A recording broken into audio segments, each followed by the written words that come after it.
3 नवंबर को दोपहर को सीकर रोड लोहा मंडी जयपुर के अंदर एक डंपर 100 की स्पीड से चल रहा था। अब जो ड्राइवर इसको चला रहा था उसका नाम था कल्याण मीणा। अब कल्याण मीणा जी 100 की स्पीड पे एक डंपर को चला रहे थे, जो कि बिल्कुल वैलिड नहीं है। एक डंपर की स्पीड 50 से 60 होनी चाहिए, और डंपर पहली बात एक पोश इलाके में होना ही नहीं चाहिए, जहाँ पे भीड़ भाड़ हो, मार्केट हो, इतनी सारी ट्रैफिक हो। वहाँ पे तो उनको अलाउ ही नहीं करना चाहिए आरटीओ वालों को। पर कल्याण मीणा जी उसको 100 की स्पीड पे चला रहे थे, और लास्ट में ले जाके उन्होंने 300 मीटर के एरिया में 17 व्हीकल के अंदर उस डंपर को क्रैश कर दिया। 17 व्हीकल, 1 दर्जन से ज़्यादा गाड़ियाँ होती हैं, 17 व्हीकल हो गए।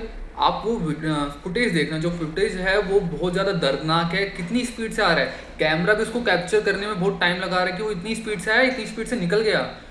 सबसे दुखद बात, जो पेडेस्ट्रियन थे जो साइड में चल रहे थे, ठीक है, फुटपाथ वगैरह पे या रोड के साइड में चल रहे थे, वो उनको खदेड़ता हुआ ले गया। आप एक बार सोचो कि इंसान को सोचने का मौका नहीं मिला होगा और वहीं पर उसकी डेथ हो गई होगी। कभी सोचा ऐसा? आप रोड पे चल रहे हो, आपको सोचने का मौका नहीं मिल रहा एंड आपकी डेथ हो गई हो।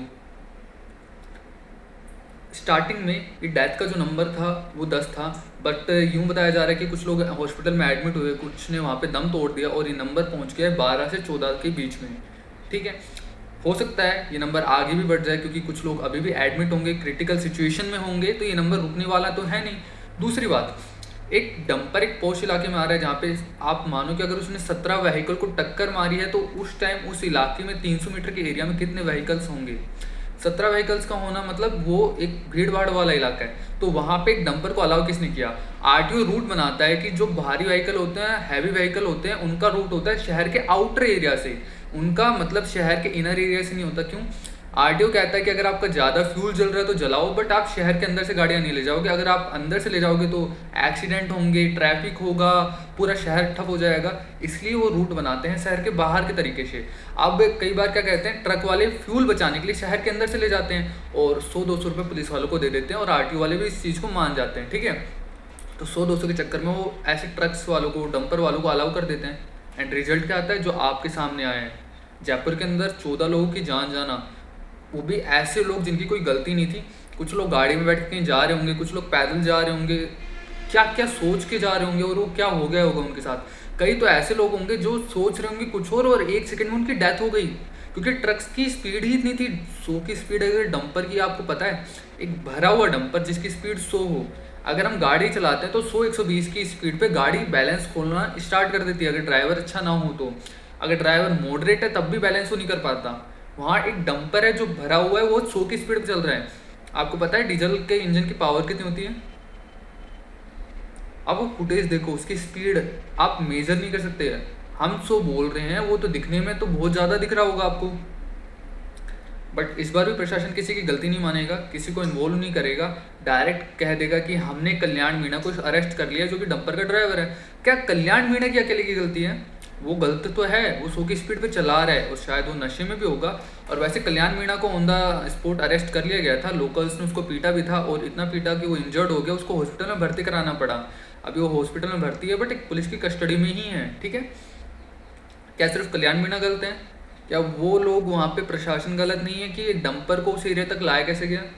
डंपर अगर वहाँ तक आया तो किसी न किसी की नज़र से तो आया होगा। अगर नज़र में नहीं आया तब भी प्रशासन गलत है, अगर नज़र में आया है तब भी प्रशासन गलत है।